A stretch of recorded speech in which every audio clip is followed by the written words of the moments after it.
মালয়েশিয়াস্থ সেলাঙ্গোর প্রদেশের সেরডাং ব্যবসায়ীদের উদ্যোগে পবিত্র মাহে রমজান উপলক্ষে দোয়া ও ইফতার মাহফিল অনুষ্ঠিত হয়েছে। মালয়েশিয়া থেকে NTV staff correspondent Kayser Hamid Hannan জানান, বৃহস্পতিবার সন্ধ্যায় সেরডাং রায়া মসজিদ আল ইসলাহ চত্বরে এই ইফতার মাহফিল আয়োজিত হয়।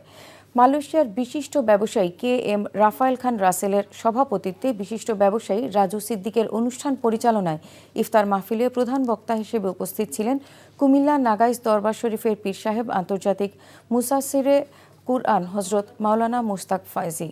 বিশেষ অতিথি হিসেবে উপস্থিত ছিলেন তাসবির খান রিজেন্ট, মোহাম্মদ জহুরুল ইসলাম মুন্না, মোহাম্মদ আরিফুজ্জামান সোহাগ, মোহাম্মদ মামুন মিয়া, ফারুক হোসেন বাচ্চু, মোহাম্মদ রাজু, মোহাম্মদ আলামিন ডালি, মোহাম্মদ জাহিদুল ইসলাম শাওন।